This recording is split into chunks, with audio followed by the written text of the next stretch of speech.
In today's episode, we're going to talk about the three key elements that I feel are essential and non-negotiable to selling your authentic art. But first, let's kick this off by addressing some questions that you might have about this three-step method before we get into the details. Does this work for all art styles and mediums? Absolutely, yes. Whether you're a painter or a sculptor or a digital artist or anything in between, this method adapts to highlight what makes your art unique, not about the actual mediums or the art styles. How long until I see results? This is a great question as well, and I wish there was a really simple answer. But success doesn't happen overnight, but by following these steps, you're setting up for a solid foundation for growth that builds and compounds over time. I want you to think of it like a bag of popcorn in the microwave. You're putting the heat on it, meaning you're really working on who you are as an artist, what you're all about, what your creative process is about, figuring out what really makes the most sense as a business strategy as well, what really works together. And as you're putting on heat, it doesn't look like anything's happening from the outside. But as that heat expands over time, the popcorn starts popping. And when it pops, it all pops. Pop, pop, pop. And so that's my analogy because that's really what happened for me. So what makes this method different? And this is something that I feel really excited to tell you about because it's all about authenticity. And unlike other strategies that might push you to follow trends or maybe following a specific technique, this method centers on your unique voice and your unique vision and connecting you with an audience that truly gets your art. Not you bending to the other way around where you're chasing an audience that actually doesn't really get what you want and making work that doesn't actually resonate with you. So the next question might be, can I sell without selling out? And I am going to say absolutely yes on this one because selling your art doesn't mean compromising your vision. Now, I have had a lot of experience in this area and I have done both ways, but I can assure you that selling out is not required. It's about finding those who appreciate your authenticity and those who are willing to support your work for who you already are. And that means there's no selling out. Do I need a huge following?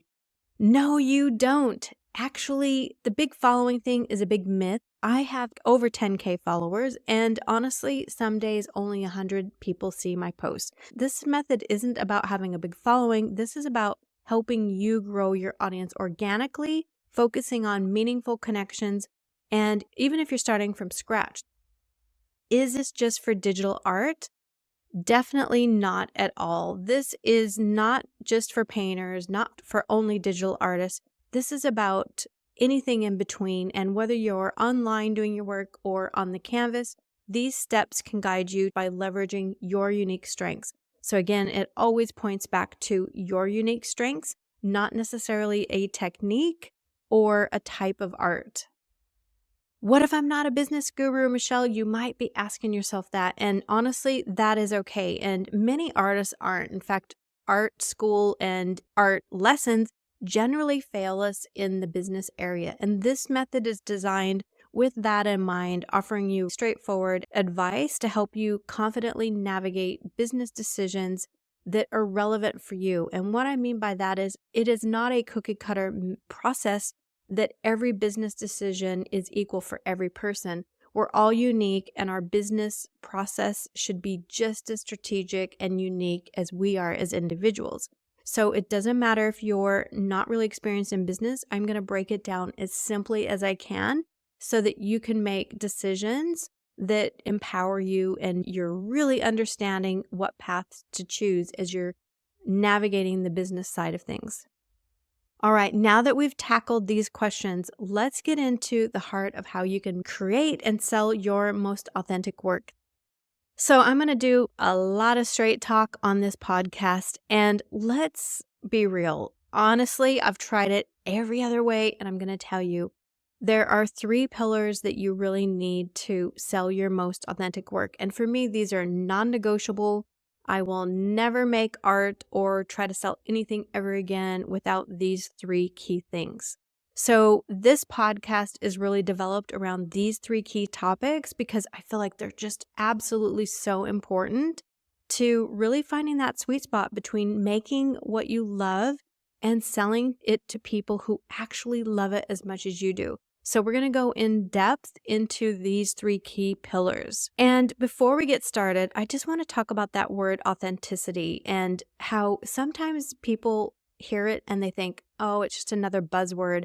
And it kind of takes the meaning out of it. But what does it actually mean? You have to relook at your perception of that word authenticity. We're going to talk about why it's your secret weapon in standing out and actually getting your art in the hands of people who get it.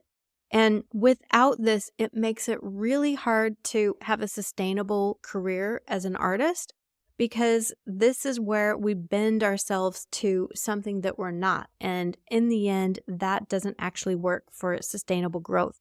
So really rethink your perspective of authenticity.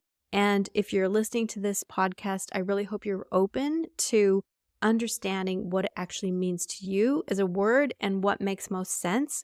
So it's not just a buzzword, it's way more. And we're going to talk about that in quite a bit of depth. But to do this, I want to share these three key topics that we're going to talk about on the podcast. And these three things all together holistically make up that sweet spot that I'm talking about. So let's get into the first one, which is originality, your artistic essence, your authentic core. And what I mean by that is we're going to explore ways to find and cultivate your unique artistic voice. It's about making art that's truly yours and that heart of your unique essence. This is the path to creating art that only you can make. And without it, it's a huge miss and opportunity as an artist, as well as it is so satisfying when you actually lean into this more. So on this podcast, we're going to talk about ways to develop your authentic style and vision and making you stand out amongst a really crowded art market. We're going to talk about what truly inspires you to make work that resonates with you. And I think a lot of artists underestimate the power in this as well, because our inspiration is really through our lens. And what resonates with me as an artist is not going to resonate with other artists, and not if it's really, truly our unique perspective. So we're going to talk about taking your personal experiences, your unique perspective into the making of the art that you love. But we have to unpack your personal experiences. What are your unique perspectives, but also how to overcome blocks that stop you. I see a lot of artists come up against a lot of brick walls, so to speak, when they start unpacking their artistic essence and authentic core. So we're going to really talk about how to overcome those blocks that stop you so that you can get to the bottom of your artistic essence and your authentic core. The second one that I mentioned was the creative process, and we're going to talk a lot about the creative process on this podcast, and I like to call this the inspiration to creation process. We're going to talk about mastering your creative process, and what I mean by that is you're unique, and your process should be just as unique, and so we're going to talk about how to ultimately unlock your artistic potential, your maximum potential. And this is where your art comes to life from the initial spark of inspiration to the final creation. And this is really what a lot of artists will call their studio practice. And I think that this, again, is so complex and so nuanced that this is not something that is a one-step process. Everybody should do it like this. It's just not that way. So we're going to talk about how to develop processes that encourage your originality and ensure that every piece of art that you are making is a reflection of your most authentic self. We're going to talk about ways to keep your studio in creative flow, to keep your art fresh to you, and continuously refining your approach. I think there's a lot of blocks artists have in the studio, and a lot of times that's because it's not really feeling that fresh to us, and we're really unclear of what to do next. So we're going to talk about how to keep in creative flow so that we can channel that most authentic version of ourselves into our art and get out of our own way, honestly. And finding the sweet spot between your passion for your art and the strategic approach that's needed for that sustainable business. Because if you're really interested in selling something, but you're not really interested in doing it in the studio, it's not going to work. So it's all really linked together. Which brings me to the third key pillar, which is strategic growth and building a sustainable art business. And what I mean by that is really having a broader perspective of how to combine your artistic expression with smart business strategies that allow you to not just survive, but to actually thrive. And this is what builds a lasting art business. If we're chasing a strategy that just doesn't align with us, it's not going to make sense for sustainable growth. So we have to really check in with ourselves and assess along the way strategic growth decisions that we should make as an individual. This is not a cookie cutter, one size fits all approach, because we're all different, and our strategic growth and our strategies should be just as unique as we are, because that's just how life works. So I want to talk about customizing your strategic growth and how to build that sustainable art business. And that means we're going to talk about tailoring strategic pricing. We're going to talk about marketing. We're going to talk about sales techniques to enhance your art's value and, again, sustainability in your art business. We're going to talk about what the consequences of short-term decisions versus long-term decisions and what that means to your art business in the short term and the long term.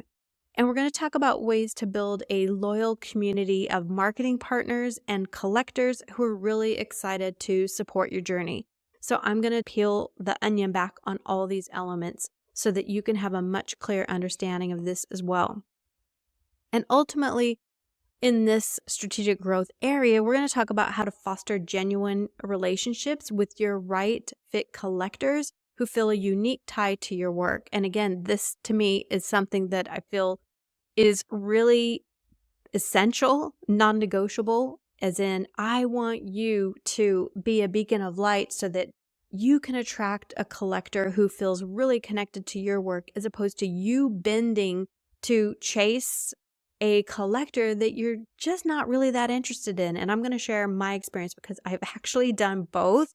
And I can tell you that I am definitely not a fan of bending myself and trying to chase something that just doesn't interest me. So we have to get really honest with ourselves so that we can build those genuine connections and have our collectors be as excited about our work as we are, but it's in a natural way, not a forced way. This is about really leaning into yourself and trusting that there is a great outcome for you. And based on all the different levels of art that is out there and available for sale, there is a variation of the kind of collectors that are out there. And I can tell you that there is not one type of collector. There is a ton of them, and we have to really understand what our work means to them so that we can start to have that connection.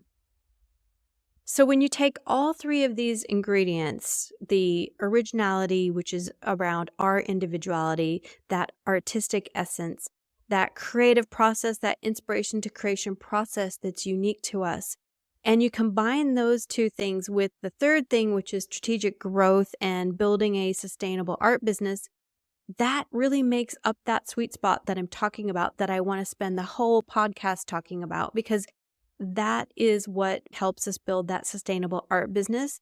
And this podcast is dedicated to digging deep into finding that sweet spot. Besides myself sharing my stories, we will be talking to real artists who have walked the walk and have learned how to sell their authentic art without compromising their integrity. We're also going to hear stories of lessons learned where they were compromised and what they did to overcome that. So, of course, I hope that you'll be taking these lessons on board so that you can avoid the pitfalls and learn from their mistakes, and definitely learn from my mistakes, because these are real stories, the real deal. And I will be unpacking everything from my experience. I have sold art at all sorts of levels. And so I will be sharing pitfalls that I have experienced and sharing really what I see as a better way, a better path, because I've learned the hard way. And lastly, we're going to work a lot on trusting yourself, and we're going to talk about that at length because without tying in all the things beneath the surface, working from the inside out on our belief, our character, and our skill, it just doesn't work. You can have all the talent in the world, but if you don't have the belief, then it's not going to work. If you don't have the character and that resilience, it's not going to work. So there's all these areas beneath the surface that we're going to talk about on the podcast that really tie it all together. So that's a wrap for this episode. I can't wait to share more. And if one of these areas that I talked about today really resonates with you, pop into my DMs. I would love to hear from you and tell me what you want to hear more of so that we can have a two-way conversation. Stay tuned for more episodes. Follow along the podcast for new updates. Tap that follow button in your favorite podcast app.